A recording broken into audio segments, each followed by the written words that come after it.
같이 기도함으로 새벽기도 시작하겠습니다. 하나님 아버지 감사합니다. 오늘도 주님 앞에 나아가는 것이 습관이 아니라 하나님 가운데 깨어난 하루, 오늘 하루를 하나님이 주시는 새로운 하루를 맞이하며 살아갈 수 있는 이 시간, 믿음의 고백의 시간, 또 오늘 믿음의 하루가 될 수 있도록 주님 인도하여 주옵소서. 예수님 이름 받들어 기도합니다. 아멘. 오늘 말씀은 예레미야서 22장 1절에서 9절까지의 말씀입니다. 예레미야서 22장 1절에서 9절까지의 말씀입니다.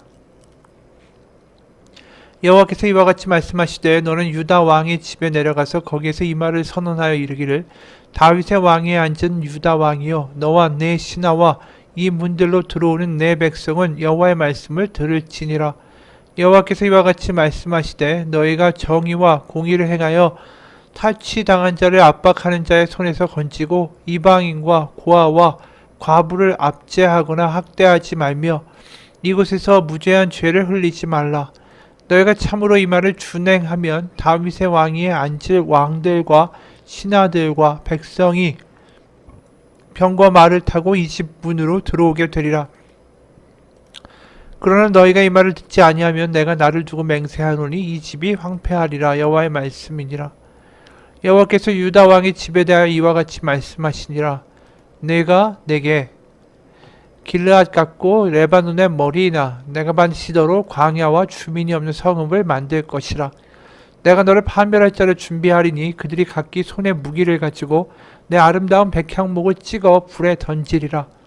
여러 민족들이 이 성읍으로 지나가며 서로 말하기를 여호와가 이 큰 성읍에 이같이 행함은 어찌 됨인고 하겠고 그들이 대답하기는 이는 그들이 자기 하나님 여호와의 언약을 버리고 다른 신들에게 절하고 그를 섬긴 까닭이라 하셨다 할지니라. 아멘. 오늘 하나님은 유다의 왕 그리고 신하 백성들에게 이 선포하라라고 말씀하시죠. 그 2절입니다. 다윗에 앉은 왕에 앉은 유다 왕이여 너와 내 신하와 이 문들로 들어오는 내 백성은 여호와의 말씀을 들을지니라. 이들에게 들려주신 말씀은 바로 문제가 있다. 이 나라가 망하게 되는 데는 그 분명한 이유가 있다. 그 말씀이죠. 국방력이 약해서 갑자기 강대국이 옆에 생겨나서 아니면 나라가 사분오열돼서 이래서 망하는 것이다. 우리가 익숙하게 역사적인 어떤 그 이야기들이나 과거의 역사들을 보면 이렇게 대두되는 많은 이유들 그것과는 다르다라는 것입니다. 애초에 적과 꿀이 흐르는 이 가나안 땅은 고래 싸움에 새우등이 터질 수밖에 없는 곳이었어요. 애초부터. 그러니까 이거 자체가 문제가 아니라는 거죠. 애굽 나일강의 그 문명과 메소포타미아 문명의 통로에 위치한 이 가나안 땅은 항상 그런 곳이었습니다. 그러기에 이러한 것들이 갑자기 문제가 되는 것이 아니라 중요한 것은 이들이 하나님의 말씀을 따라 살지 않았던 것이 이 멸망의 이유라는 거죠. 특히 그 하나님의 말씀을 지키지 않았다라는 것이 가장 잘 드러나는 것이 3절이에요. 여호와께서 이와 같이 말씀하시되 너희가 정의와 공의를 행하여 탈취당한 자를 압박하는 자의 손에서 건지고 이방인과 고아와 과부를 압제하거나 학대하지 말며 이곳에서 무죄한 피를 흘리지 말라. 거꾸로 말하면 지금 이방인과 고아와 과부를 학대하고 종으로 만들고 무지한 피를 흘리고 바로 적과 꿀이 흐르는 그 가나안의 땅, 하나님을 사랑하고 이웃을 사랑하며 항상 풍성하고 멸망치 않을 하나님의 나라가 이루어질 수 있는 그 땅이 어떻게 보면 약한 이들의 비명으로 꽉 차 있고 이방인과 고아와 과부의 피가 흐르는 땅이 되어버린 것이다 라는 것이죠. 그렇기 때문에 나라가 망하게 되는 거고 그것을 깨닫고 고치게 될 때 4절 이 말을 준행하면 다윗의 왕위에 앉을 왕들과 신하들과 백성이 병과 말을 타고 이 집 문으로 들어오게 되리라. 어떻게 보면 이 세 개의 단어가 대비되는 거죠. 왕들, 신하들, 백성. 그리고 거기에 대비되는 게 이방인, 고아, 과부라는 거예요. 그래서 이 하나님의 말씀을 왕들과 신하들과 백성들이 뭔가 와닿기 시작해서 지키기 시작하면 하나님이 분명히 그 회복을 명하시게 될 것이지만 5절 이 말을 듣지 않으면 내가 나를 두고 맹세하노니 이 집이 황폐하리라. 여호와의 말씀이니라. 여기에 보면 하나님이 이 회복을 명하실 때의 조건이 바로 이방인 고아 과부를 돌보면 회복되리라 하여. 그러니까 우리가 율법의 핵심이 뭡니까? 하나님을 내 마음과 몸과 뜻을 다해 사랑하고 내 이웃을 내 몸과 같이 사랑하라. 이 말씀을 지키는 거 아닙니까? 근데 여기에서 단순하게 약한 이들을, 이방인 고아 과부를 돌볼 수 있는 사람, 그 존재가 되면 된다. 돌볼 수 있는 그 마음이 회복되면 그걸로 된다라고 말씀하시는 거예요. 왜 하나님을 바로 나를 너의 몸과 마음과 뜻을 다해서 사랑하라는 이야기를 하시지도 않고 이방인 고아 과부 같은 약한 이들을, 너의 이웃을 사랑하고 돌보는 거, 그거 하나면 회복될 거라고 말씀을 하실까요? 그 이유는 고대 사회에서 가장 지켜지기 어려운 게 약한 자를 돌보는 것입니다. 그 고대 사회는 대부분이 약육강식의 세상이죠. 강대국이 약소국을 얼마든지 짓밟을 수 있고, 힘이 강한 자가 약한 자를 죽이고 부리고, 때로는 그냥 벌레 취급하는 것도 그게 이상한 일이 전혀 아니었어요. 그 당시에는 그게 맞는 이야기니까. 그런 힘이 지배하는 원시적인 어떻게 보면 약육강식의 세상에서 그것을 하지 않겠다라고 결단하는 것, 그것을 거부하는 행위는 오직 하나님을 믿을 때만 가능한 거죠. 그러니까 세상의 방향과 다 이렇게 사는데 다르게 살라. 바로 이방인과 고아 과부를 대접해주고 돌봐주는 사회를 만든다. 이것 자체가 그 당시의 상식에서 어긋나는 일이었다라는 거죠. 그런데도 이 약자를 돌보고, 그래서 약자한테는 약해지고 강자한테는 강해지는, 그래서 그 당시에 약자한테는 강하고 강자에게 굽신대는 약육강식의 세상의 논리와는 반대되는 삶을 살아내는 거, 그 하나님이 율법으로 말씀하셨기 때문에 한다라는 거예요. 다른 이유가 없어요. 하나님이 그렇게 하라고 하셨으니까 합니다.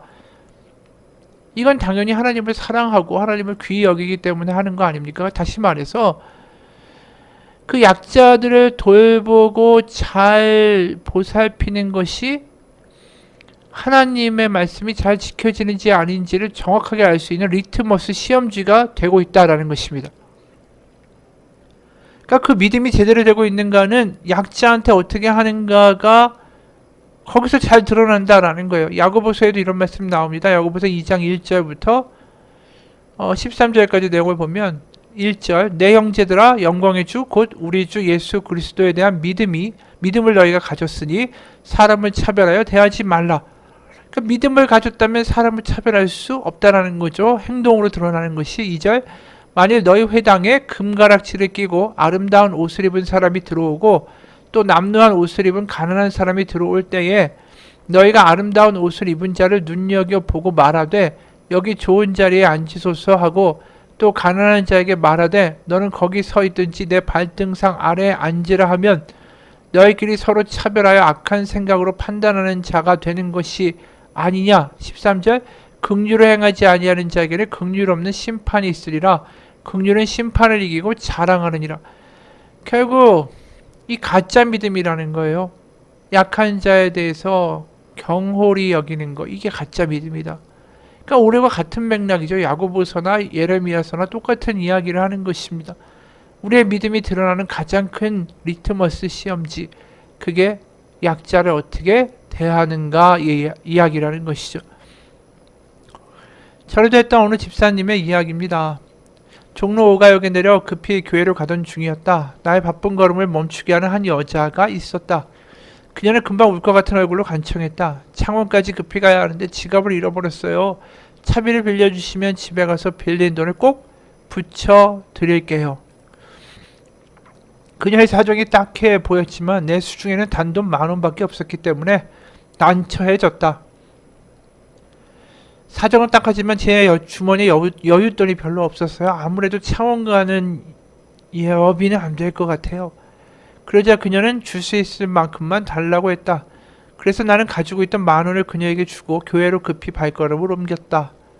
교회는 나의 믿음의 어머니와 같은 집사님 두 분이 이미 기도실에 앉아 기도하고 계셨다.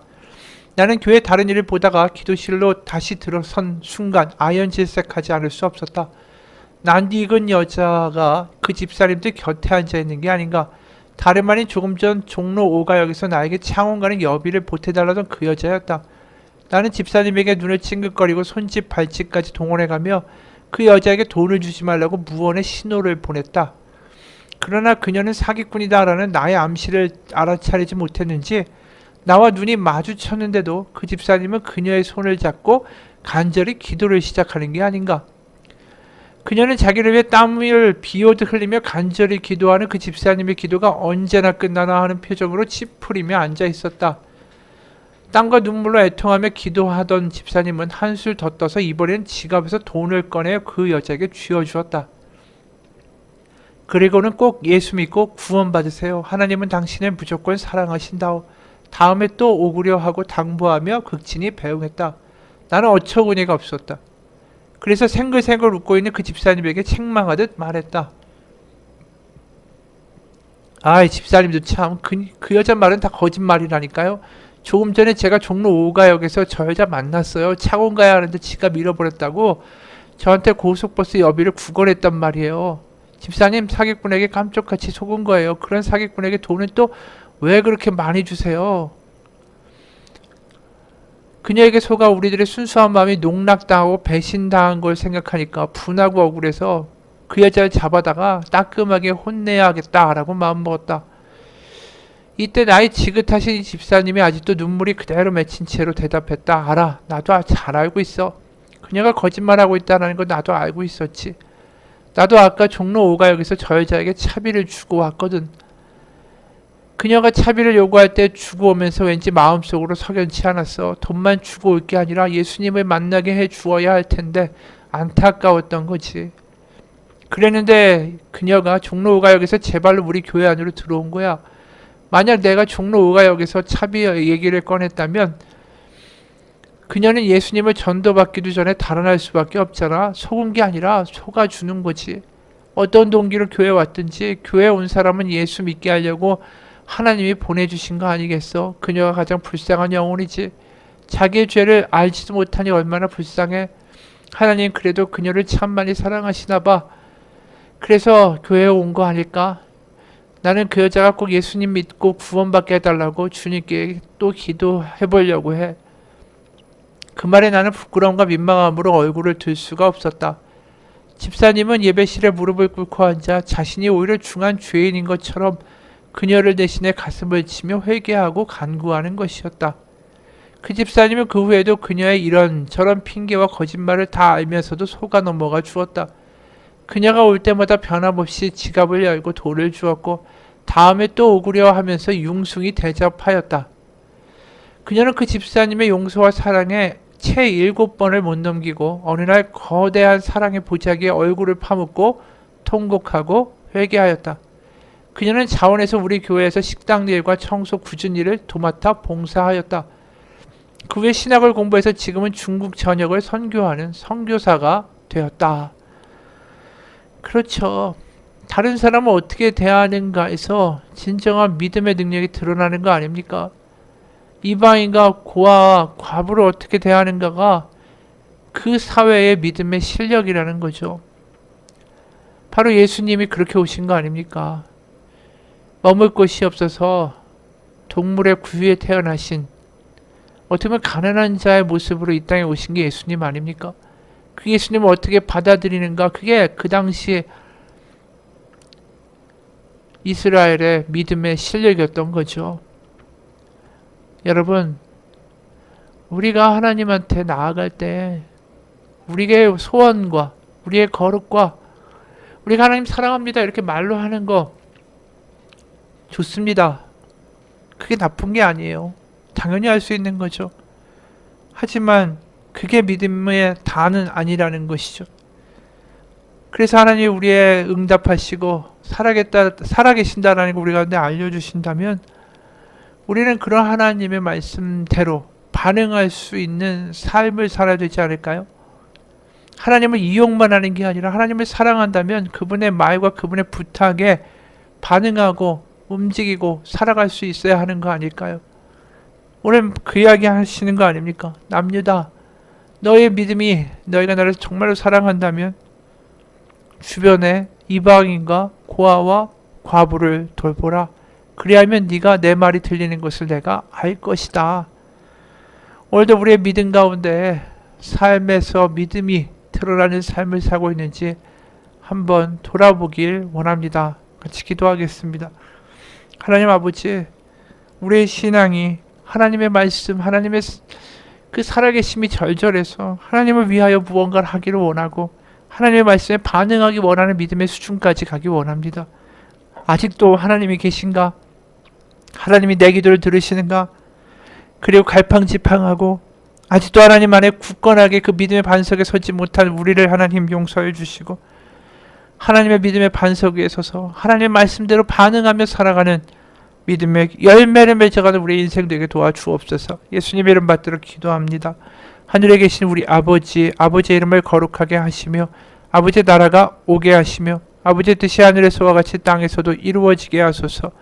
오늘 우리에게 일용할 양식을 주시고 우리가 우리에게 잘못한 사람을 용서하여 준 것 같이 우리 죄를 용서하여 주시고 우리 시험에 빠지지 않게 하시고 악에서 구하소서. 나라와 권능과 영광이 영원히 아버지의 것입니다. 아멘.